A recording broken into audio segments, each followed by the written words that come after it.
தென்னாடுடைய சிவனை போற்றி எந்நாட்டவர்க்கும் இறைவா போற்றி ஐந்து கரத்தனை ஆணை முகத்தினை இந்தின் இளம்பரை போடும் வெற்றினை நந்தி மகந்தனை ஞான குழந்தினை குந்தில் வைத்தடி போற்றுகிறேன். அனைத்து நல்ல உள்ளங்களுக்கும் இனிய வணக்கம். இன்றைய பதிவு ஜோதிட பதிவு. என்னன்னா, இந்த 3, 6, 8, 12 அப்படிங்கிற அமைப்பு ஒரு ஜாதக அடிப்படையில் எப்படிலாம் பலனை மாற்றி அமைக்குது, அதனுடைய அடிப்படை தத்துவத்தை நாம் இப்போ பேச போகிறோம். இப்போ பொதுவாக என்னென்னா, ஒரு வாழ்க்கையில் ஒருவர் மட்டுமே வாழ்வதல்ல, ஒருவர் இன்னொரோடு தொடர்பு வைத்து கொள்வதன் மூலம்தான் இந்த உலகம் பல செயல்களுக்கு ஆளாகி இருக்கிறது. அதில் நல்ல விளைவுகளும் இருக்குது, கெட்ட விளைவுகள் இருக்குது. அப்போ ஒரு விளைவு ஏற்பட வேண்டும் என்றால் 2 காரணிகள் இல்லாமல் ஒரு விளைவு ஏற்பட போவதில்லை. எதுவுமே அப்படிதான், 2க்கு மேலே இருந்தால் தான் ஒரு விளைவை ஏற்படுத்த முடியும். அப்படிங்கிற அடிப்படையில் தொழில், குடும்பம், இந்த வசதி வாய்ப்பு, பிரச்சனைகள் இதெல்லாம் ஒரு வாழ்க்கையில் எப்படி நல்ல நிலைமையில் இருக்கிறாங்க, எப்படி பாதக நிலைமையிலையும் இருக்காங்க அப்படிங்கிறத இந்த 2, 6, 8, 12 இந்த அமைப்புகள் தான் உறுதி செய்கிறது. ஒருத்தர் நல்லா வாழ்கிறதுக்கும் மோசமான வாழ்க்கையை வாழ்வதற்கும் இந்த கிரகங்கள் தான், அந்த பாவங்கள் தான் சாதகமற்ற ஒரு சூழ்நிலையை உருவாக்குகிறது. அதுக்கு சப்போர்ட்டாக இருக்கக்கூடியது யார் அப்படின்னு பார்த்தீங்கன்னா, இந்த 3ஆம் அதிபதி. இந்த 3, 6, 8, 12 இவை தான் இதில் 6, 8, 12 தான் செயலை நிர்ணயிக்கிறது. அதுக்கு ஒரு தைரியத்தை கொடுக்கக்கூடியது யாருன்னு பார்த்தீங்கன்னா இந்த 3ஆம் அதிபதி. அதனால தான் 6, 8, 12ஓட 3ஆம் அதிபதியினுடைய தொடர்பு ஏற்படும் பொழுது அந்த காரியம் நல்ல காரியமாக இல்லாமல் நல்லத காரியத்தை செய்ய போகிறோன்னு போய் தப்பான காரியத்தை செய்து தண்டனை, வம்பு, வழக்கு இதெல்லாம் நடக்கக்கூடிய ஒரு சூழ்நிலை உருவாகுது. இப்போ இதை ஒரு உதாரண அமைப்பில் நம்ம பார்ப்போம். முதல்ல லக்னம் அப்படிங்கிறத மேசமாக வச்சுக்குவோம். 7ஆம் இடம் அப்படிங்கிறது மேசத்துக்கு 7ஆம் இடம் துலாம். இப்போ இதுதான் ஒரு நபர், இன்னொருத்தர் பயனாளி. இருவரும் பயனாளி தான். ஒருவர் இன்னொருக்கு ஒரு வேலையை கொடுக்குறாரு, அந்த வேலையை செஞ்சால் இவருக்கு லாபம், அவருக்கு வேலை பூர்த்தியாகும். அப்போ 2 பேர்த்துக்கும் இவங்களுக்குள்ள ஒரு அக்ரிமெண்ட் போட்டு ஒரு வேலை செய்கிறாங்கன்னு வச்சுக்குவோம். இந்த அக்ரிமெண்ட் போட்டு வேலை செய்கிறதுக்கு ஒருத்தர்கிட்ட முதலீடு இருக்கும், இன்னொருத்தர்கிட்ட செயல்திறன் இருக்கும். அப்படி தானே? ஆமாம், அப்படி தான். அப்படி இல்லாமல் எதுவுமே கிடையாது. 2 பேருமே பணப்பரிவர்த்தனையை மாற்றிக்குவாங்க முடியாது. ஒப்பந்தங்கிறது என்னென்னா, ஒருத்தர்கிட்ட பணம் இருக்கும், இன்னொருத்தர்கிட்ட பொருள் இருக்கும். அதை எப்படி தவணை முறையில் அந்த குறிப்பிட்ட கால நேரத்துக்குள்ளே எப்படி அந்த பரிவர்த்தனையை, தேவைகளை பூர்த்தி செய்து 2 பேர்த்துக்கும் பிரச்சனை இல்லாமல் முடித்து கொள்கிறார்கள் அப்படிங்கிறது தான் வாழ்க்கையினுடைய பலனே. அதுதான், இதுதான் பேலன்ஸ். சரி, இப்போ ஒருத்தருடைய மேசம் அப்படிங்கிறவருன்னு வச்சுக்காங்க. இப்போ அவருடைய பணங்கிறது என்ன? 2ஆம் இடம் ரிஷபம் இல்லையா? அப்போ அந்த 2ஆம் இடத்திற்கு, மேசத்திற்கு 2ஆம் இடம் ரிஷபம், 7ஆம் இடத்திற்கு 2ஆம் இடம் அப்படின்னு பார்த்தீங்கன்னா அவருக்கு 6ஆம் இடம். ரிஷபத்துக்கு அது விருச்சகம் 6ஆம் இடமாக வரும். அப்போ 1, 7, 2, 6 இந்த நிலம் வருதா?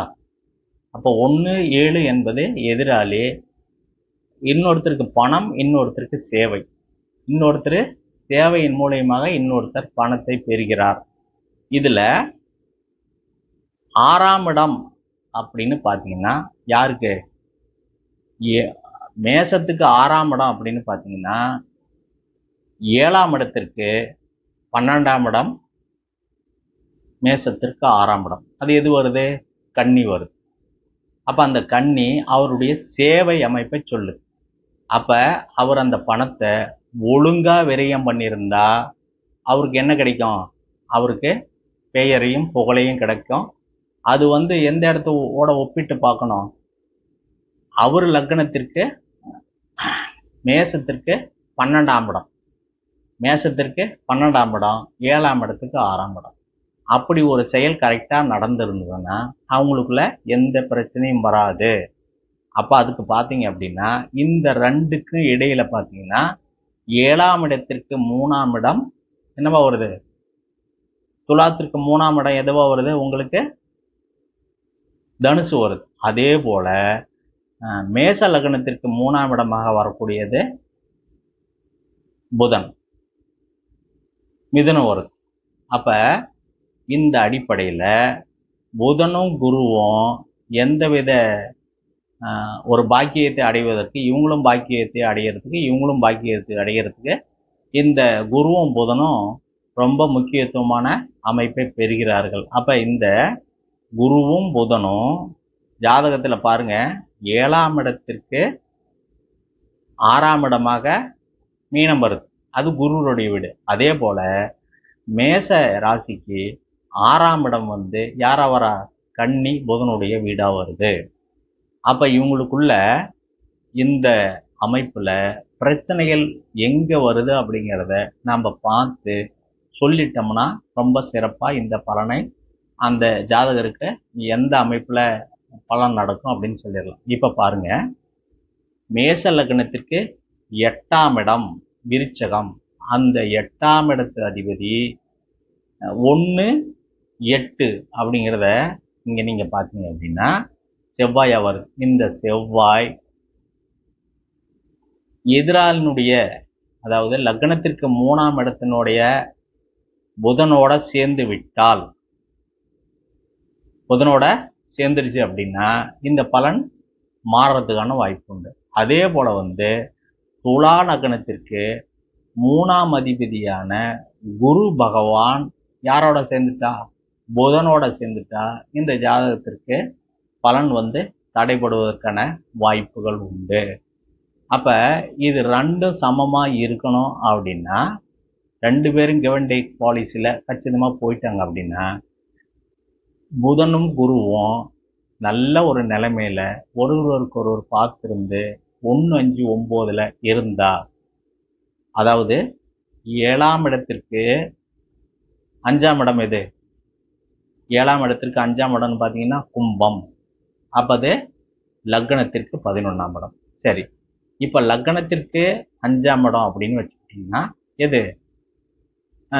சிம்மம் அப்படின்னு வச்சுக்கிட்டிங்கன்னா அது துலாத்திற்கு 11ஆம் இடம். இது லாபம் வருமா? கண்டிப்பாக 2 பேர்த்துக்கு எந்த பிரச்சனையும் இல்லாமல் லாபம் வந்துருமா? அந்த மாதிரி அமைப்பு. அதே போல் வந்து இப்போ லக்னத்திற்கு 9ஆம் இடங்கிறது எதுன்னு பார்த்தீங்கன்னா உங்களுக்கு குரு வீடு. லக்னத்திற்கு 9ஆம் இடம் எது? தனுசுங்கிறது குரு வீடு. அதே போல் இந்த 7ஆம் இடத்திற்கு 9ஆம் வீடு என்ன அப்படின்னு பார்த்தீங்கன்னா உங்களுக்கு புதனுடைய வீடு மிதுனம். இப்போ இந்த 2 கிரகங்களும் வந்து நல்ல ஒரு அமைப்பில் இருந்தது அப்படின்னா தங்களுக்குள்ள இருந்ததுனால பரிவர்த்தனை இருந்தனாலும் 1, 5, 9ல் ஒருத்தருக்கு ஒருத்தர் 1, 5, 9ல் இருந்தாலும் நல்ல பலனை தரும் அப்படின்னு சொல்லலாம். அதே போல் வந்து இந்த செவ்வாயும் சுக்கிரனும் விருச்சகத்திலேயோ அல்லது ரிஷபத்திலேயோ ஒன்றா சேர்ந்து அல்லது ஒருவருக்கு ஒருவரை, அதாவது அஸ்தமத்தில் நின்று ஒருவருக்கு ஒருவரை இருந்து கொண்டா அல்லது ஒன்றா சேர்ந்து 8ஆம் இடத்துல எங்கே இருந்தாலும் வந்து விருச்சகத்தில் இருந்தாலும் தப்பு, ரிஷபத்தில் இருந்தாலும் தப்பு. அதே போல் அப்படி இருந்து 8ஆம் இடத்துல இருந்து 3ஆம் அதிபதி அல்லது பாக்கிய அதிபதியில் யாராச்சும் ஒருத்தர் பார்த்து 3ஆம் அதிபதி, அதாவது துலாத்திற்கு 3ஆம் அதிபதியை பார்த்துட்டாலும் அல்லது 7ஆம் லக்னத்திற்கு 3ஆம் அதிபதியான புதனோ குருவோ வந்து இதில் யாராச்சும் ஒருத்தர் அந்த அஸ்தமத்தில் நின்று பார்த்தாங்க அப்படின்னா பிரச்சனை கோர்ட்டு கேஸ் வரைக்கும் போகிறதுக்கான வாய்ப்பு உண்டு. அல்லது அடிதடி போயிட்டுவாங்க, பஞ்சாயத்து பண்ணிக்குவாங்க அப்படின்னு சொல்லலாம். அப்போ இந்த மாதிரி அமைப்பை வந்து நம்ம தெளிவாக நம்ம ஜாதகருக்கு பார்த்து சொல்லும்போது நம்மளுடைய பலன் கண்டிப்பாக மாறாது, ரொம்ப அக்யூரிசியாக இருக்கும். அப்படிங்கிறது தான் இந்த 3, 6, 8, 12 தொடர்பு எப்படி படுத்தப்படுகிறது அப்படிங்கிறத ஒரு உதாரணமாக சொல்லியிருக்கேன் நான். இந்த பதிவை நீங்கள் பார்த்துட்டு என்னுடைய சேனலை வந்து நீங்கள் சப்ஸ்கிரைப் செய்யுமாறு கேட்டுக்கொள்கின்றேன். இது போன்ற நல்ல ஒரு விளக்கங்களை நான் மேலும் மேலும் தருவதற்கு உங்களுடைய ஒத்துழைப்பு எனக்கு தேவை. அதனால் வந்து இந்த இட்ட பதிவுக்கு நீங்கள் கமெண்டில் நீங்கள் சொல்கிற வந்ததை தெளிவாக எப்படி வேணாலும் சொல்லலாம். அது வந்து நல்ல நல்ல கமெண்டாக இருக்குது அப்படின்னு சொல்ல முடியாது, கெட்ட கமெண்டாக எது வந்தாலும் என்னை வந்து மாற்றிக்கொள்வதற்கான ஒரு அமைப்பாக இருக்கும். மேலும் வந்து எது சம்பந்தமான ஒரு பதிவு போட வேண்டும் அப்படின்னு நீங்கள் கமெண்டில் பண்ணிங்கனாலும் அது சம்பந்தமான பதிவுகள் உங்களுக்கு கண்டிப்பாக வரும். சந்தேகங்கள் வந்து கேட்கணும்னு நினச்சிங்கன்னா என்னுடைய அலைபேசி எண் வந்து 95 85 32 80 32. இது என்னுடைய வாட்ஸ்அப் நம்பரும் கூட. அதனால் சந்தேகங்களை வந்து இந்த வாட்ஸ்அப்பில் நீங்கள் வந்து பதிவு செய்யுங்க. மேக்ஸிமம் வந்து நான் ஃபோனை அட்டன் பண்ண முடியாது அதிகமாக. அதனால் நீங்கள் வந்து வாட்ஸ்அப்பில் பதிவு போடுங்க. மேலும் தகவலை தெரிந்து கொள்ள மீண்டும் ஒரு தடவை இந்த ஆன்லைன் அபிராமி அஸ்ட்ரோ சேனலை சப்ஸ்கிரைப் செய்து கொள்ளுங்கள். நன்றி, வணக்கம். வாழ்க வளமுடன், வாழ்க வையகம்.